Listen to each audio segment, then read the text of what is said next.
Esse é uma cápsula e nós vamos falar agora sobre essa coluna aqui do Daniel Junqueira, aqui no Olhar Digital, falando que as Big Techs comeram o modelo de negócio da mídia tradicional, diz especialista, tá? Esse especialista aqui, eu acho que ele tá certo, tá? Vou falar para vocês, né?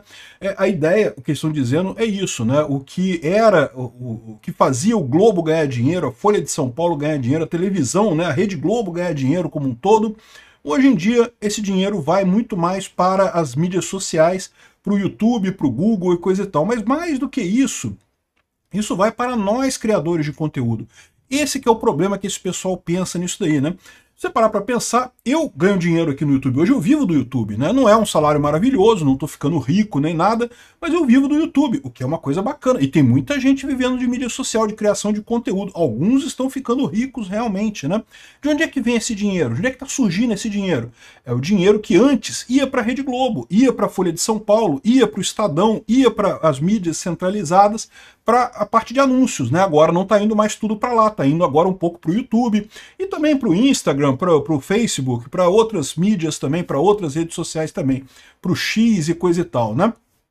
Então, o que ele coloca aqui é uma coisa que é verdadeira, mas veja, isso não é um jogo de soma zero. A verdade é que o mercado publicitário como um todo cresceu muito de tamanho, porque essa é a beleza da rede social também. Se você quisesse fazer um anúncio do seu produto ou serviço, digamos, 20 anos atrás, meu amigo, ou você tem muita grana na agulha, muito dinheiro para botar um anúncio numa rede de televisão, que eram caríssimos, né? Um anúncio no jornal era caríssimo, coisa e tal, ou você não fazia propaganda do seu produto. Agora não, você consegue fazer uma propaganda mesmo pagando pouco nas redes sociais, e uma propaganda que pode ser efetiva, que pode realmente vender o seu produto ou serviço. Então, na verdade, o mercado publicitário como um todo cresceu por causa das redes sociais. A questão toda é que diminuiu para as mídias tradicionais e vai continuar diminuindo, e essa é a visão do especialista aqui. Vamos entender o que ele está dizendo, porque ele aponta alguns casos de sucesso. Essa notícia foi sugerida por Helena, Bianca Keila precisa de um John Daniels e várias outras pessoas. Obrigado aí ao pessoal que sugeriu notícias lá no nosso site, no visãolibertaria.com, e obrigado a você que está assistindo o nosso vídeo. Se você gosta do nosso conteúdo, por favor, deixe o seu like e se inscreva aqui no canal, né? Pois bem, o Eduardo Pimenta, diretor de negócios da Editora Globo, comentou a adaptação das mídias às novas tecnologias, né? Vocês sabem que a Rede Globo está com problemas, está tendo prejuízo pra caramba, principalmente com o Globoplay. O Globoplay é uma plataforma bacana, muita gente usa o Globoplay por aí, mas o número de assinantes, de pessoas que pagam a Globoplay mesmo, é relativamente pequeno, né? E a grande dúvida que surge é isso, porque a Netflix também, quando surgiu a Netflix, ela era uma empresa que deu prejuízo durante 13 anos. Os 13 primeiros anos da Netflix deram prejuízo. Só depois que ela começou a dar lucro. Então, assim, realmente é difícil esse mercado. Você montar uma empresa de fornecimento de streaming, tem que ter servidores, tem que ter uma infraestrutura de hardware enorme, de software. Não é uma coisa simples. E só deu lucro a partir daí. A grande dúvida é essa, será que ainda tem espaço para uma nova empresa de streaming dar lucro no mundo, né? Porque a Globoplay está apostando nisso, ela ainda está perdendo dinheiro, não está ganhando dinheiro não. Tem um monte de gente que assiste a Globoplay, é verdade, mas 99% do pessoal que assiste a Globoplay é usuário não pagante, que não paga a Globoplay. Se você não paga a Globoplay, eles não ganham dinheiro.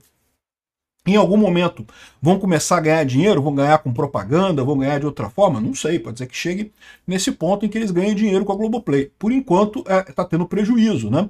Eu acho que a Globo está certa nesse caminho, eu acho que é o único caminho que resta, não tem outra alternativa para eles, né?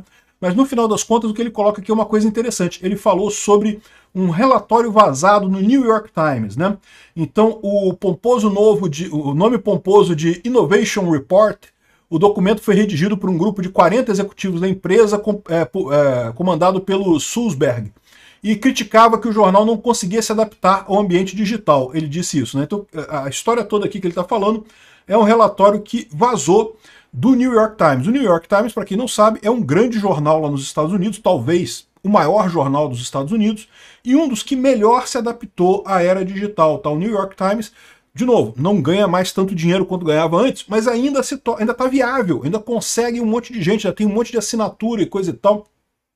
Então, ele está falando aqui, ó, que naquela época, quando vazou esse documento, né, os novos players estavam conquistando espaço e deixando a velha mídia de lado. era o Huffington Post, o BuzzFeed, a Bloomberg, esses jornais na internet que surgiram para competir com a mídia tradicional, né? Ou seja, porque lembra, o New York Times começou como um jornal físico, você tinha o papel mesmo, né? Tal como o Globo, como a Folha de São Paulo, como o Estadão. Eu comprei muitas vezes o Globo, o jornal físico mesmo, aquela coisa de papel, sabe aquela coisa antiga que o pessoal faz? Hoje em dia só se usa para forrar gaiola de passarinho e coisa de cachorro, né? Enfim, houve uma época que as pessoas compravam aquele negócio, aquela montanha de papel para ler as notícias que estavam escritas ali. Ninguém mais faz isso. Mas houve uma época que se fazia isso, né? E aí o que acontece? De novo, é o problema que eu falo de você ter a indústria que é uma indústria velha torcida para um ambiente novo versus uma indústria nova criada já no ambiente novo, né? A grande vantagem da Tesla, do Elon Musk, sobre as montadoras de carro tradicional é justamente o fato que ela já surgiu fazendo carros elétricos. Então, enquanto você pega a Volkswagen, a Ford, tantas outras empresas que já têm muito conhecimento em como fazer carro e, surpreendentemente, têm dificuldades em fazer carros elétricos, porque não é o mesmo negócio, é diferente, né? Você tem, assim, particularidades do carro elétrico que é diferente do carro mecânico, do carro a combustível. A Tesla não tem esse problema, porque ela já nasceu para fazer carros elétricos, ela não tem nenhuma parte de motor a combustão, não tem nada disso, já nasceu para fazer carros elétricos. Ela acaba tendo uma vantagem nisso. Da mesma forma, esses jornais da nova mídia que surgiram já no ambiente digital, eles competem com os jornais antigos, né, os jornais tradicionais, e de certa forma tem uma vantagem, porque os jornais tradicionais, de novo, eles têm que mudar, eles estavam acostumados a fazer uma coisa e estão mudando para outra, né? Só que, repara, um outro ponto que ele não fala aqui é que o Huffington Post e a BuzzFeed já quebraram. Essa migração do jornal tradicional para essa nova mídia, que seriam jornais feitos para o ambiente da internet, já deu espaço para nova, digamos, a nova geração da coisa, que é simplesmente você ir na rede social e botar notícia. É muito mais rápido, é muito mais ágil a coisa, né? Eu faço todos os dias um vídeo lá no meu outro canal, no Mundo em Revolução, falando sobre a guerra da Ucrânia, explicando o que está acontecendo e coisa e tal. E tipicamente as notícias que eu falo lá, 2 dias depois está aparecendo no Globo, na Folha de São Paulo. Por quê? Porque eu falo o que está sendo discutido no Twitter feed, no Telegram, dos ucranianos e dos russos lá. Você consegue acompanhar as notícias em tempo real. É uma coisa muito mais rápida do que o ciclo anterior de notícias em que você tem um repórter que pega a informação, corre atrás, faz uma investigação, escreve um texto e coisa e tal, e bota esse texto no jornal. Você vai direto na fonte, você vai direto ali onde está a informação, é muito mais rápido, você tem uma agilidade muito maior, né? Então, ele está falando aqui das transformações dos últimos 30 anos. A partir de meados dos anos 90, com a popularização da internet comercial, a imprensa começou a ser transformada, ela começou a migrar do papel para a internet. O que se viu nos últimos 30 anos foi uma aguda transformação da indústria de mídia, o surgimento de uma nova influência e a inversão dos polos de autoridade. E aí o que ele fala agora é isso. Mesmo a BuzzFeed e outras mídias que surgiram nesse Vice, BuzzFeed, um monte de coisa, já acabaram, já estão tudo quebrada por aí. Por quê? Porque no final das contas as Big Techs que eles chamam aqui ganharam essa coisa. Só que ele está errado nesse ponto. Esse pessoal insiste em ver as Big Techs como o grande player. Não é isso. O player somos nós, é a gente que produz conteúdo. Nós que produzimos conteúdo que estamos disputando com o Globo, com a Folha de São Paulo, com o jornal Globo.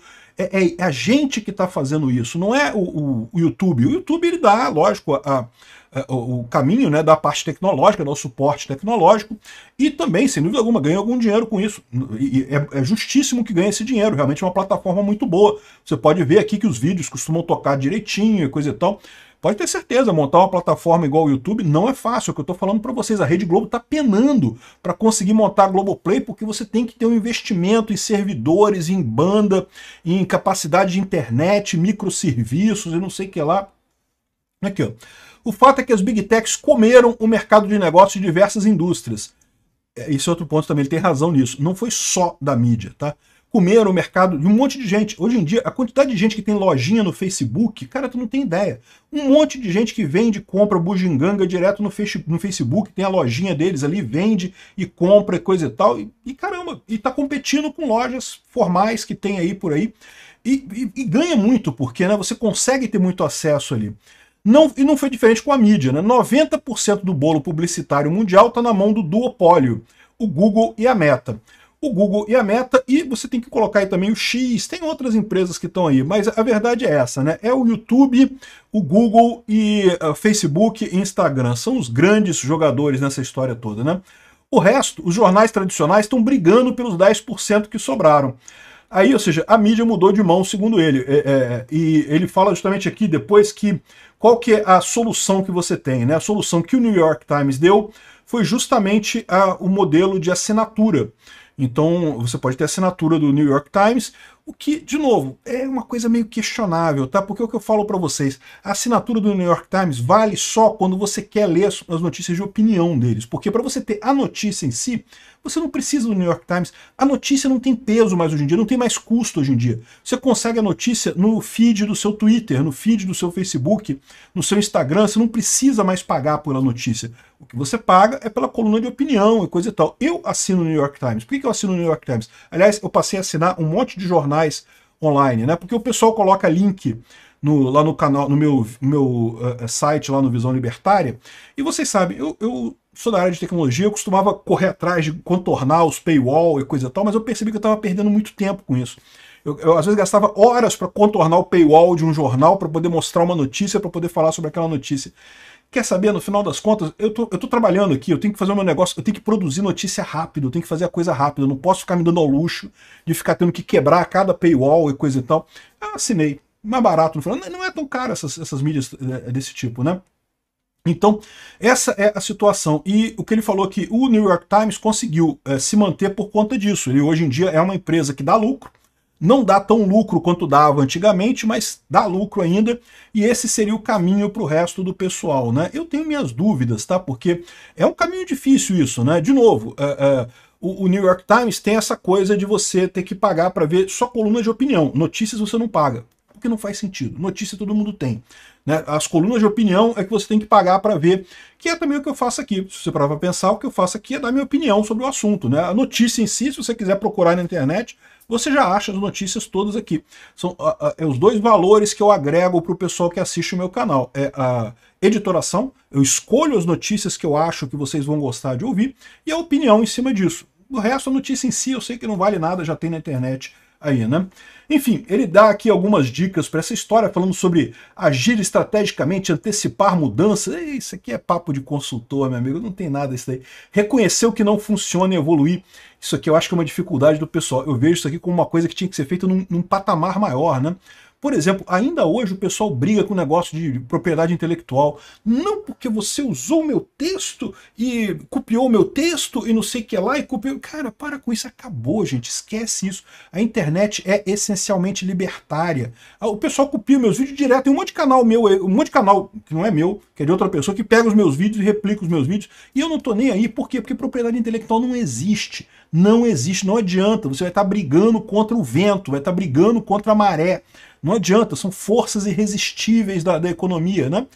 Eu fico satisfeito que está espalhando minha mensagem, está espalhando. De vez em quando eu encontro alguém na rua e o cara fala, pô, eu te conheço no canal XYZ, não sei o que lá no TikTok. Eu falo, o canal nem é meu, nem sei o que é o canal que o cara tá falando. Ah, beleza, não, tranquilo, legal, bacana, que bom. Não esquece de curtir, compartilhar lá, e né, se inscreve no canal lá, é isso aí, beleza. Deixa pra lá, cara. Se adapte ao novo mundo. O novo mundo é libertário. Esse é o caminho. Obrigado por assistir o vídeo até o final. Além de curtir, compartilhar e se inscrever no canal, considere se tornar patrocinador com valores a partir de R$ 1,99. Clique no botão Seja Membro abaixo para saber as condições e vantagens de patrocinar o canal. Mais informações sobre o nosso projeto, visite nossos sites indicados na tela.